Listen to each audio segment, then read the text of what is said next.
Hello, I'm the TheZOMBIEJ. Good evening, good evening, good evening, good evening. It's what, 8:12 p.m.? At least where I'm at. So, I got a couple comments, one per video, from the same dude who, these were comments on the Death of Hero Factory rant, as well as the G2 not being good rant. And I'm here to clarify my opinions on G2, sorry. G1 is pretty much, well, it had its flaws, but it's still, I can't complain about G1 too much. G2 was, well, for some context before we get into this, the person who posted the comments on each video, basically they were on the fence about my opinions on Hero Factory and Bionicle G2. And, you know, that I've apparently failed to acknowledge his preferences and whatnot. I don't. Well, I'm here to respond to that, and so here we go. So to clarify, I don't hate Bionicle G2 or Hero Factory, at least set-wise. With Hero Factory, there were some great sets. There were some great pieces. CCBS was born from Hero Factory, and it was a fun and enjoyable system. That's why we had Bionicle G2 at one point. Hero Factory's story is my problem. That's my biggest problem with Hero Factory, is the story. The story is, I mean, it was a cute idea and all, but at the same time, it's just kind of, it just didn't really sit well with me. I didn't like the story for Hero Factory at all. I never got to read the books because I didn't care enough to read the books. It's bad enough I had like 2 of the comics from Lego Magazine. And I had most, if not all of the sets from 2010 to 2013. I never got the Invasion from Below sets because I hated the little minifigs of the heroes. They looked like shit. And the mechs were kind of stupid as well. I mean, the only good mech from that line was the big freaking massive Evo Gundam style mech of some sort. I don't know. Looked pretty cool, but the minifigs again were trash. So light those on fire. They suck. The beasts were all right for the most part. I mean, they weren't that great, but they were just meh. The last great line of Hero Factory, wave of Hero Factory sets was Brain Attack, and there was definitely, I mean, Breakout had some shite designs, shall we say, with, what is it, necks, Breakout necks, and yeah, I'm sure some of y'all like those, like the Breakout sets, especially necks. I don't see it. I think Nex was a poor design. I mean, look at the fucking mask of the thing. But Brain Attack was pretty much the last good thing that we got from Hero Factory. The episode was alright for the most part. It was comedic, but it was just kind of cheesy and corny. And the whole show was cheesy and corny. But I can sit down and watch it and have a laugh for a little bit. Meanwhile, the sets for Brain Attack were pretty alright. I liked the monsters, the beasts. Dragon Bolt was pretty cool. You could make them better, and Jang certainly did that. You know, people have offered up revamps. I myself have revamped some of these beast characters, and people were offering those in spades, so Brain Attack was definitely Hero Factory sets at their peak. Story-wise, again, it was just kind of the entire story for Hero Factory was shit. And the worst it got was with Invasion from Below. And yeah, there was this walkthrough episode thing about the fucking video game, and it's kind of stupid. I don't want to play Invasion from Below. I never did, and I never will. The Hero Factory games in general were just not that great. But like I said, it's the sets that I like from Hero Factory for the most part. There are some that were stinkers, but I mean there were some that were also pretty fucking awesome. Like, I don't know, Pyrox, which was a demon from hell type of thing. That Yeti character was pretty cool. Witch Doctor is my favorite. Big, tall guy, Titan set. Awesome. And there are some other Hero Factory sets that I liked as well. I think Breeze was my favorite in the Breakout wave. So yeah. Some of the combination models looked kind of stupid too, but yeah. So that's basically Hero Factory.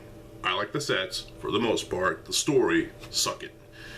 The story is just crap. Now for G2, again, it's the sets that really, I mean, look at Golly, Master of Water here, or should I say Mistress of Water, I guess.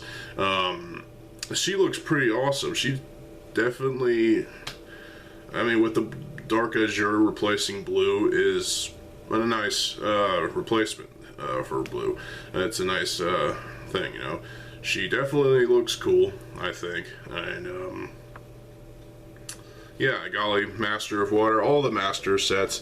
2015, the first wave had vibrant colors. You know, you got Liwa's color scheme, you got Golly's color scheme, Tahu, and yeah, in general, the 2015 first wave of sets were pretty damn good for the most part. Some people didn't care about them. Well, their opinions are invalid, because those sets, yeah, they're pretty freaking awesome. I mean, some of the designs were, I could take it or leave it, but, you know, these designs were perfect.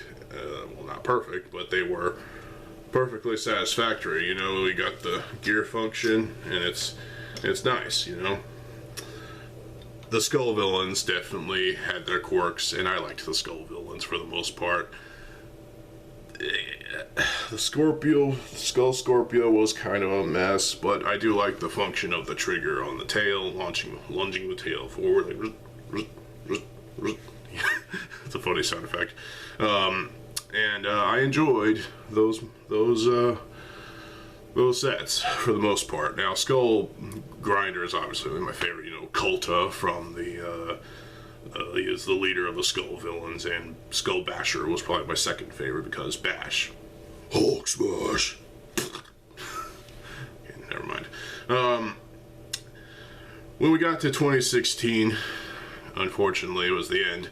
But the Uniters, which are back there on behind me on that wooden shelf thing, holding books and whatnot. The Uniters were the bomb. They were great sets. They definitely leveled up as upgraded versions, basically the Toanuva of the G2 Masters.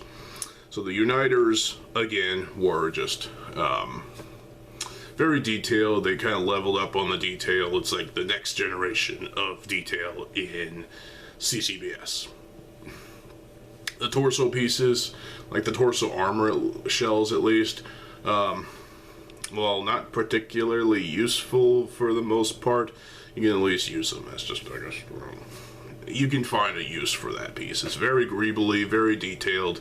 I like it. And Golly Uniter of Water is my favorite of the 6. Oh, and the Skull Spiders are freaking simple as shit, but they are interesting. The traps that came with the creatures, you know, basically we got these 6 mythological creatures that are basically Okoto's Rahi beasts to some extent. but they were good Rahi for some reason. I don't know. It was weird, but I liked the creatures. I liked the fact that you can combine the Toa with their respective creatures and swap out the mask for a golden one, and it was a fun time. You got Phoenix Tahoe. I know that's a meme that nobody likes anymore, but whatever. So, yeah, I liked the first half of 2016. And then, obviously, you know, the Umarak came out, and obviously, and he was pretty freaking cool. He was probably better than Kulta, in my opinion. And when it got to the final wave with Umarak the Destroyer, a beast of a set that was. Yeah, I like Umarak the Destroyer. Better than Umarak the Hunter. You can't change my mood. So, yeah. While the other three beast creatures, Quake Beast and the other two, they had some design flaws that seemed kind of, well, in general they just had designs that were just kind of, you could have done better, Lego. But for the most part, I enjoyed the builds of those. And you know, the Quake Beast had a weird gear function that was just like turning a knob of some sort, lever action. It's kind of, it was different. So, and of course, Akimu had his Toa form. Basically, he's with a Toa of light, I guess you could say. Golly made that joke in, or that reference in Journey to One. Which leads me to the worst part of Bionicle G2. The sets were pretty much awesome for the most part. There were some minor things I could probably complain about, but I enjoyed the sets. I enjoyed everything in terms of the sets. The books were not the best thing that Ryder Windham has ever written. He did give names to some characters, like the Protectors, for example, which were great $10 sets. And they were decent characters too. Problem is, the story is literally the worst part of Bionicle G2. It had some decent ideas here and there, but at the same time, I just prefer G1 story. I mean, come on. You can't honestly say you like Bionicle G2's story better than G1. No matter how convoluted G1's story was, it was to be respected at all costs. And I feel like some people just really disrespect that to a degree. And well, all I have to say to that is, opinions are like assholes, eat it. Everyone has one, everyone is one, but you know, everyone has their preferences. That's perfectly fine. I don't care. But you know, my preference is G1 over G2. What can I say? I like G1. I grew up with G1. I was like 6 or 7 when they came out here in 2001 in America, and yeah, I just had a lot of great memories with discovering the website and the McDonald's Matoran sets, and yeah.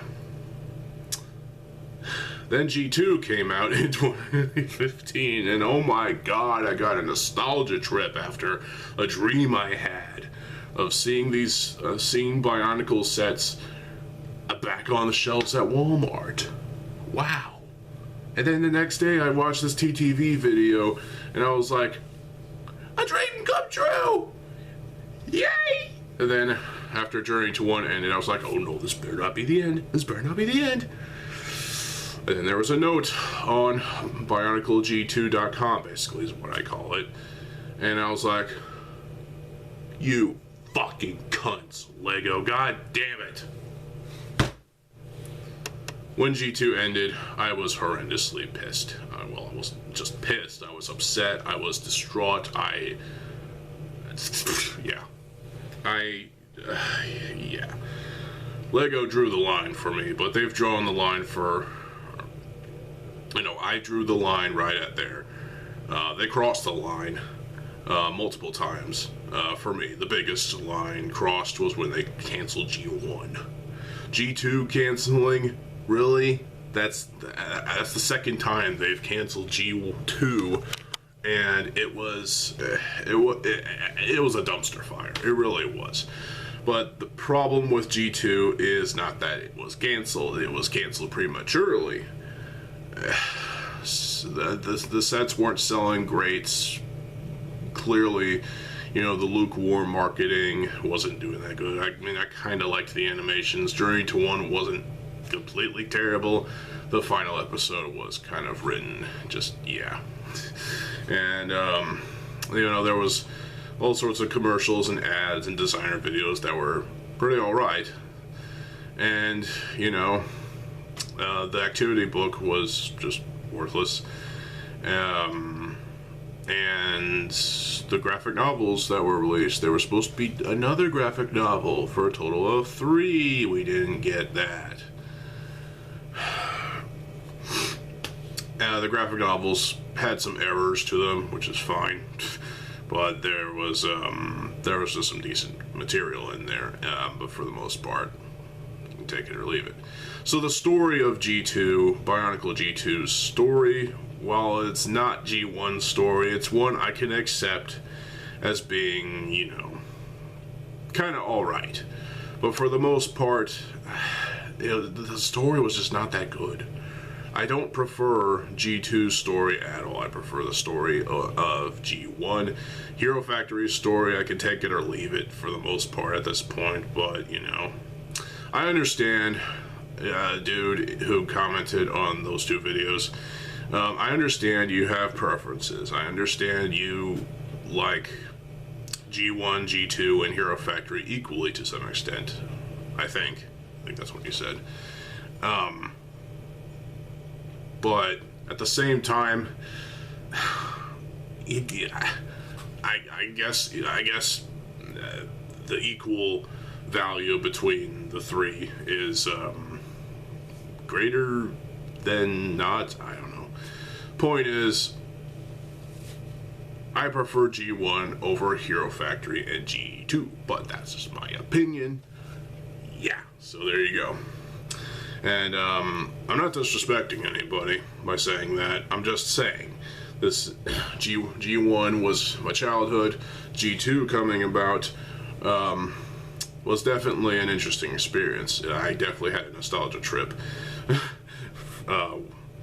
Just buying the sets, building them, making revamps. I have a couple of revamps of Liwa Master and Pohatu Master as well, so I'm going to show those off. And there you go. That's basically all I had to say there. So yeah.